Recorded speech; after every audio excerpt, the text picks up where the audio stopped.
So if you put it back to the whole spectrum of the risk appetite is set for all the key risks affecting the organization. So you can see I'm from a financial institution. So I do have a risk on insurance, I do have a risk on credit risk, market risk, liquidity risk, and also I have the operational risk. So basically operational risk is what Dr. Gore had mentioned just now. The BCM lies in operational risk because it covers the part on the people, your processes, your external event, and your system. So these are the definitions as per Basel. So what are your operational risks that in your company that you need to consider that can contribute a man-made disaster? Say for example, you have to know what are the plans that you take. So I've just defined the operational risk, basically coming from the four areas. So in terms of loss coming from all these areas, what we do is we do have a loss. If let's say for example, if you encounter any loss event that has occurred or resulted in unexpected loss. So all these things include monetary, or maybe a loss, or maybe a near miss.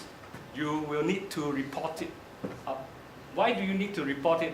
Basically, is for the purpose of your incident tracking, so that you know where are your risks coming from. Say for example, you have always a branch located at an area that is prone to flood, say for example. Then every time the branch manager will always report an incident from there. So what do you do from a BCM perspective? No doubt that this information will come to the ERM team, because we do have to do our reporting back to the board. So what do you do from a BCM perspective? Who is the action party to mitigate the risk? Okay. Now, if you put everything all together, if you look at on your right-hand side, basically you have the incident and the lost past events, and forming present now, you have the risk profile of your company. I'm sure you do your risk analysis. And for future, what you can do is you can consider scenario analysis. This is what we normally do in terms of part of our stress testing, whereby we will identify scenarios that can have impact on the organization, doing scenario tests so that we know in terms of our capital whether we remain strong. Okay, so this from the perspective of managing from a capital perspective.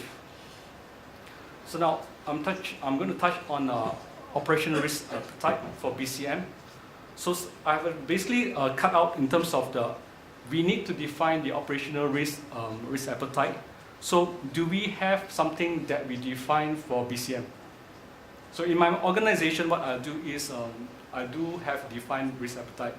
Because when I have a defined risk appetite, I will monitor whether I'm able to maintain what I'm saying. Say for example, if I say that my application systems must be set up between the agreed RTO for your critical systems. So I have this measurement, and I also do this reporting to my board. Similarly goes for my BCP plan. Say for example, I say that I must do my test on an every year basis. And each time I have to do 2 DR tests, say for example. So all these things needs to be completed, and at the same time, if there are any new activities that are critical, I need to assess it and ensure that it's tested.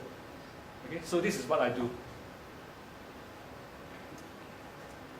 Okay, I'm not going to go through in terms of the whole process. Basically, this is just to give you an overview in terms of the ISO 31000, whereby I use it for the purpose of my framework and implementation.